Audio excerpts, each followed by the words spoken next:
بتائیے آپ کو کیا سین لگ رہا ہے یہ تمام جو ڈیولپمنٹس ہو رہے ہیں؟ میرا خیال ہے جی انتخابی مہم جو ہے وہ ولی نلی شروع ہو گئی ہے، اور بہت ساری قوتیں ابھی بھی اس خواہش میں مبتلا ہیں، اور اس میں زیادہ تر لوگ وہ ہیں جو ابھی انٹرم سیٹ اپ میں بیٹھے ہوئے ہیں۔ وہ جھنڈا لگا اچھا لگتا ہے تو کوشش ہوتی ہے کہ زیادہ دیر رہے، تو افواہیں پھیلائی جا رہی ہیں کہ آرے صاحب موجودہ حالات میں الیکشن ہوئے تو تحریک انصاف جو ہے وہ صفایا پھیر دے گی اور 2/3 میجورٹی آ جائے گی، تو لہٰذا اس خوف سے یہ دہشت پھیلا کے یہ سٹوری بلڈ کی جا رہی ہے کہ جب تک انہیں مینج نہیں کیا جاتا اس وقت اب برائے مہربانی الیکشن نہ کروائیں۔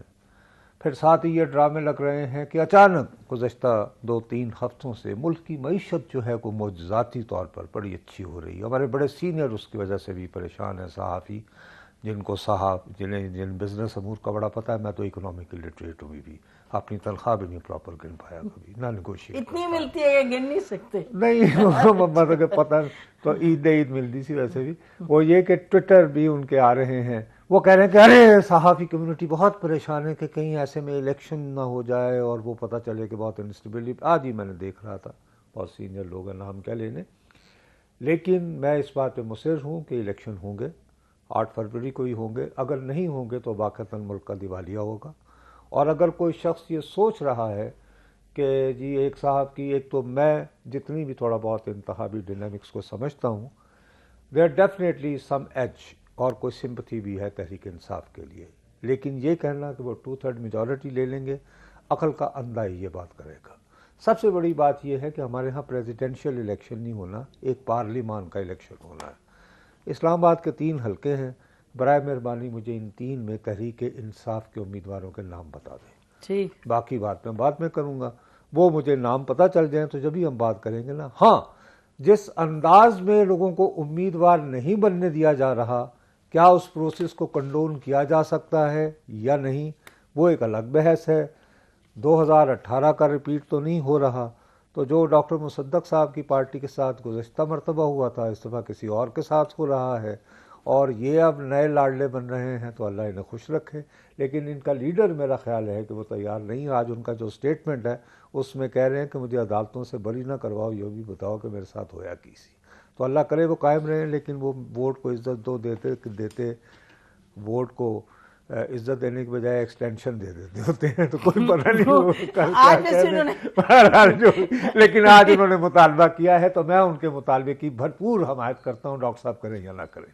اچھا، ویسے انہوں نے یہ بھی کہا ہے کہ جی آپ یہ نہ سمجھے کہ ہم جب آئیں گے جیت کے تو ہم گاڑیوں میں بیٹھنے آئے ہیں، ہم یہ بھی حساب کتاب کریں گے کہ 70 سال سے کون نکالتا رہا ہے لوگوں کو۔ جی وہی میں آپ سے کر رہا ہوں نا، اور انہیں کرنا چاہیے، ورنہ پھر ان کے ساتھ بھی وہی ہوگا جو اس سے پہلے ہوتا رہا ہے، تو پھر کوئی اور لاڈلا بن جائے گا۔ حساب کتاب ہونا چاہیے۔ جنہوں نے بہت بڑے بڑے بلنڈرز کمٹ کیے پاکستان کی سیاست میں، اور ساتھ آئی پی پی کے ساتھ جو میٹنگ ہوئی اس میں کیا ہوا، سینیٹر مصدق ملک صاحب جی۔ جی میں سمجھتا ہوں کہ یہ جتنی بھی باتیں کر رہے ہیں بالکل ٹھیک ہے، بالکل ہر صورت حساب ہونا چاہیے تاکہ ہمیں ایک سلیقے سے ہم آگے بڑھنا شروع کر دیں۔ ابھی تو ہمارا پورا سیاسی جو تھیٹر ہے وہ ایک ہودج پوج بن چکا ہے، اور صورتحال یہ ہو گئی کہ ہم جیتیں تو آپ نہیں مانتے، آپ جیتیں تو ہم نہیں مانتے۔ اس کی وجہ سے یہ بہت امپورٹنٹ چیز ہے کہ الیکشنز کی کریڈیبلٹی جو ہے اسے بحال کیا جائے، اور وہ اسی صورت ہو سکتی ہے جب کریڈیبل الیکشن کروائے جائیں۔ تو اس میں تو کوئی اور رائے میرے خیال میں آپ کو نہیں ملے گی۔ دوسری بات جو انہوں نے الیکشن کے حوالے سے بھی کہی، آپ نے پروگرام کے ابتدائیے میں بھی بات کی تو مجھے بڑا عجیب سا لگا، جو آپ نے کہا کہ ایک رہنما پارٹی کے جو ہیں ان کے علاوہ کوئی بھی کلین نہیں ہے، تو وہ مصدق ملک صاحب I don't like to interrupt at all, لیکن اگر میں یہ کہہ دوں ادب کے ساتھ کہ میں نے نہیں کہا، بلاول بھٹو صاحب نے کہا ہے۔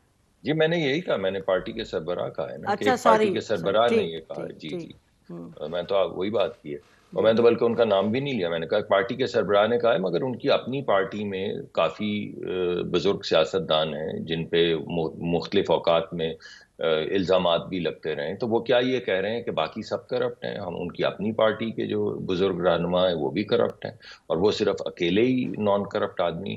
تو بڑی عجیب سی بات لگتی ہے. ہمیں بھی یہ کلیم ہے کہ ہم کرپشن نہیں کرتے، سیاست کرتے ہیں، کوشش کرتے ہیں خدمت کرنے کی، کچھ کام وام کرنے کی. اس وجہ سے بڑا عجیب سا ان کا پیغام تھا اور مجھے نہیں سمجھ آئی کہ انہوں نے یہ تیر جو چلایا ہے یہ کس پہ چلایا ہے، سب پہ چلایا ہے، ایک پہ چلایا ہے؟ کچھ سمجھ نہیں آئی مجھے اس بیان کی. اور آپ کا کوئی اور بھی سوال تھا یا یہی دو سوالات تھے؟ چلیے اور بھی تھا. I'll come back in the second round کہ آئی پی پی سے کیا بات چیت ہوئی, but let me go to Sharmila Farooqui صاحبہ. جی شرمیلا یہ بتائیے گا جو آج بلال بھٹو کی جو اسٹیٹمنٹ ابھی ہم چلا رہے تھے کہ ایک تو انہوں نے کہا کہ گیٹ نمبر 4 کی سیاست میں نہیں جانتا, تو یہ کس کی طرف اشارہ کر رہے ہیں؟ اور ساتھ جو انٹرسٹنگ ڈیولپمنٹ ہوئی ہے کہ 2 لیڈرز جو باپ کے ہیں وہ آپ کی طرف آ گئے ہیں, یہ انٹرسٹنگ ڈیولپمنٹ ہے. عبد القدوس بزنجو صاحب 2 الیکٹیبلز آئے ہیں آپ کی طرف, تو لوگ کچھ کہہ رہے ہیں کہ یہ بھی کوئی جوڑ توڑ کا ہی حصہ ہے, گیٹ نمبر 4 ہو یا کوئی اور گیٹ نمبر ہو. اور دوسرا کہ بلاول بھٹو صاحب مینٹ سیریسلی کہ ان کے علاوہ تمام کرپٹ لوگ ہیں. جی شکریہ نسیم صاحبہ. دیکھیے پاکستان کی سیاست کے اندر پچھلے 70 سالوں میں بہت سارے ایسے معاملات اور واقعات ہوئے ہیں جن کے اوپر بہت بڑے بڑے سوالیہ نشان ہم اٹھا سکتے ہیں. 70 سال کے اندر گیٹ نمبر 4 کی سیاست کئی بار ہوئی ہے. آئی جی آئی بھی بنی, پاکستان پیپلز پارٹی پیٹریوٹس بھی بنی, یہ آئی پی پی بھی بنی ہے, بہت ساری چیزیں. یہ آپ, میں, ڈاکٹر صاحب, ہم سارے جو یہاں بیٹھے ہیں, نصرت جاوید صاحب بہت سینئر سیاستدان, بہت سینئر جرنلسٹ ہیں اور بڑی گہری نظر رکھتے ہیں. ان کا آرٹیکل بھی ایک آیا ہے اخبار میں جنہوں نے سندھ کے حوالے سے بھی تبصرہ کیا ہے. دیکھیں بات یہ ہے کہ کوئی ڈھکی چھپی بات نہیں ہے. ملک سے باہر چلے جانا, مقدمات بننا, پھر باہر چلے جانا, پھر واپس آنا, پھر وہ سزائیں معطل ہو جانا, پھر کلین چٹ مل جانا, یہ اس طریقے سے نہیں ہوتا. یہ کسی عام آدمی کے لیے نہیں ہوتا ہے. ہم تو خیر یہاں جیلوں میں رہے, ہم نے جیلیں بھی کاٹی, نہ ہم جدہ گئے, نہ ہم لنڈن گئے, نہ ہم نے کبھی میچ فکس کیا. ہمارے خلاف کئی ادوار کے اندر, ہر الیکشن اٹھا کے دیکھ لیں, ہر الیکشن کے اندر پیپلز پارٹی کو کبھی بھی لیول پلینگ فیلڈ نہیں کی. We were never the darling of the establishment. یہ ایک حقیقت ہے, اٹس اے نون فیکٹ, اس میں کوئی ڈھکی چھپی بات تو نہیں ہے. Let me not means my words on that. لیکن بات یہ ہے کہ کون رہا ہے ڈارلنگ اسٹیبلشمنٹ کا, یہ ہم سب جانتے ہیں. اب ریپیٹ کی بات ہو رہی, ریپیٹ ٹیلی کاسٹ کی ڈاکٹر صاحب نے بات کی, تو میں نے اس دن بھی مینشن کیا تھا کہ اگر آپ ڈان کا ایڈیٹوریل پڑھ لیں تو اس میں لکھا ہے ریپیٹ ٹیلی کاسٹ کہ 2018 کے الیکشن سے ہم نے کچھ نہیں سیکھا, ہم 2024 میں بھی وہی کرنے جا رہے ہیں. تو جب تک اس ملک کے اندر لوگ بکنے کو تیار ہیں تو خریدار تو بیٹھے ہیں. اور پھر گیٹ نمبر 4 کے بعد کس کی لائنیں لگی رہتی ہیں یہ ہم سب جانتے ہیں. 2018 میں بھی سلیکشن ہوئی, اور اگر اب 2024 میں بھی سلیکشن ہوگی تو ملک میں مزید کیوس ہوگا. جہاں تک بات ہے کہ کن بزرگ سیاستدانوں کے اوپر مقدمات بنے, بالکل بنے. پھر ان بزرگ سیاستدانوں کے مقدمات میں سے وہ بری بھی ہوئے. پھر جس جماعت نے وہ مقدمات بنائے تھے ان کے جو احتساب چیف تھے وہ پیروں میں گر کے انہوں نے معافی بھی مانگی ہے. یہ بھی ایک حقیقت ہے, تلخ حقیقت ہے نا, ماضی تو تلخ ہے.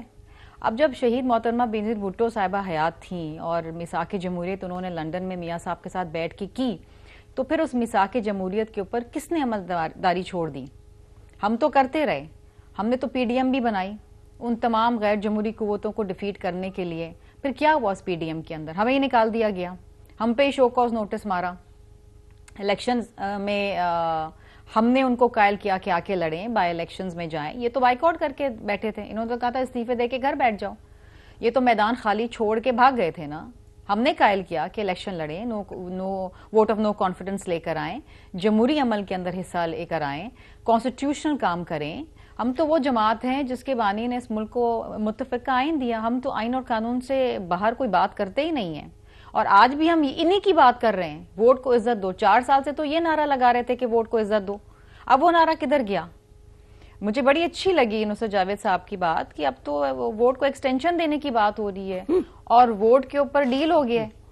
تو یہ تو ایک بڑی تلخ حقیقت ہے نا. یہ تو اب سر گارڈین کا آرٹیکل اٹھا کے آپ دیکھیں نسیم زہرا صاحبہ, پورے الیکشن کمیشن کے اوپر پورا ایک آرٹیکل آیا ہے کہ کس طریقے سے ایک ایکس پرائم منسٹر کے لیے پوری کی پوری ڈی لمیٹیشن جو ہے اس کے فیور میں کی گئی ہے.